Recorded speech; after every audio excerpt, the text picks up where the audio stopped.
Changing the Platen cowl seal.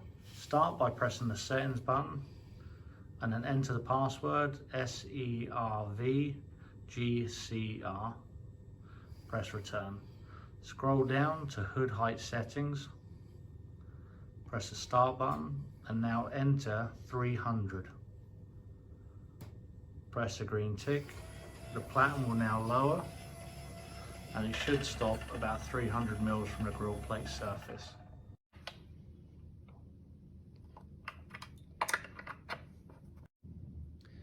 With the 4 bolts removed, you then move on to the shoulder bolts. 3 of them, 1, 2, and 3.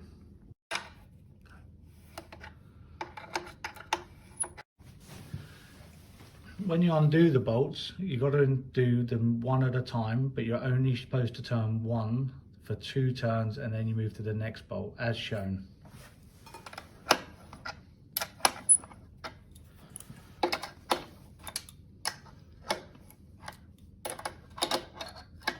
And then you would move to the rear. If you insist on doing one bolt all the way until it's out, you'll snap the bolt.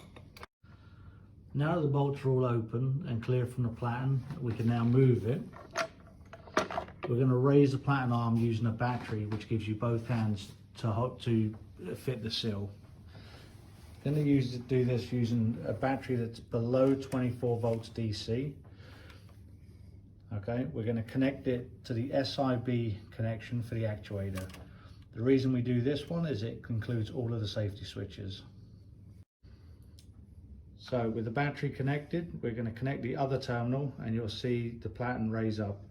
You want to raise the arm until the slack is taken out of the cables, but without adding strain.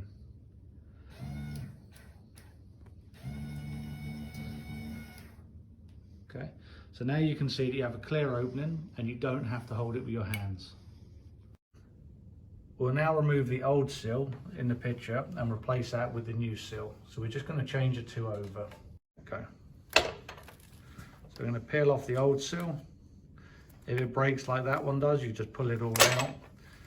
Otherwise, you just pull it straight out and slip the new one on. So with the old seal removed, you can now see the groove that we're going to put the new seal into. Now we're going to install the new seal.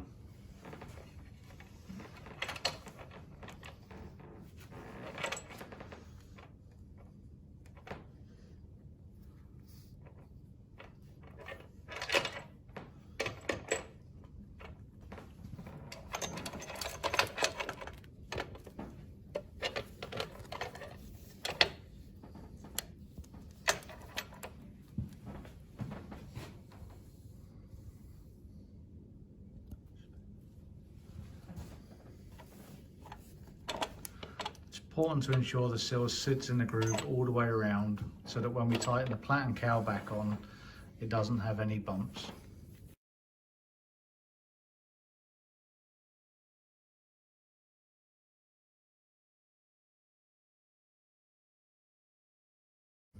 We'll now bring the cowl seal back, or the cowl down to the Platen element so we can start redoing the bolts.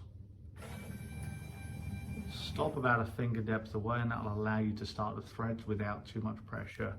So, okay. Before tightening up all of the bolts, just start each thread loosely. This will ensure the Platen comes down level. As you can see, it's slightly off center at the moment due to the middle bolt. Same as when we were taking these apart, when you put them back together, you have to do all 3 bolts evenly. So the back and the front. Once all 3 of these are done up, then you would put the 4 bolts back in. When you do these up, it's important not to over tighten them because you will snap the bolts. You should, if you feel that the thread is loose, put a small amount, so 1 drop of blue Loctite. When it comes to the final tightening, all you want is enough force that you can use 1 finger. If you have to use more than that, you're going to over tighten it, and as it heats up, it's going to snap the bolt.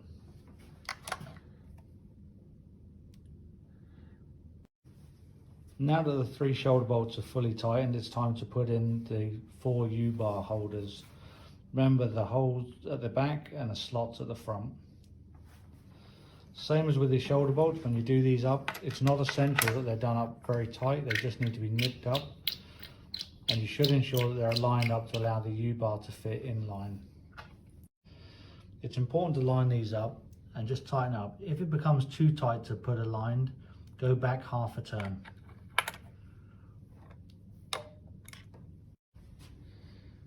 Once the platen's been reassembled and everything's back on properly, you can plug the unit back in and you can power it back up. Remembering to plug the actuator back in on the SIB. The grill platen should lift up and go back to the home position. You can now re-gap the grill and continue usage.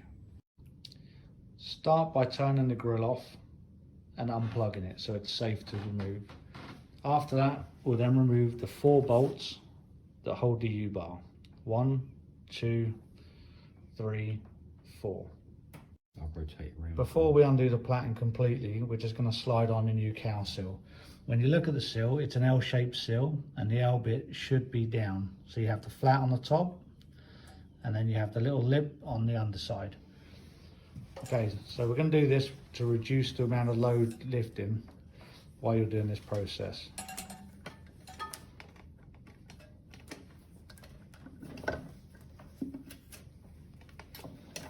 Okay, the cowl sill is now just sat there resting, and now we can carry on undoing the rest of the element.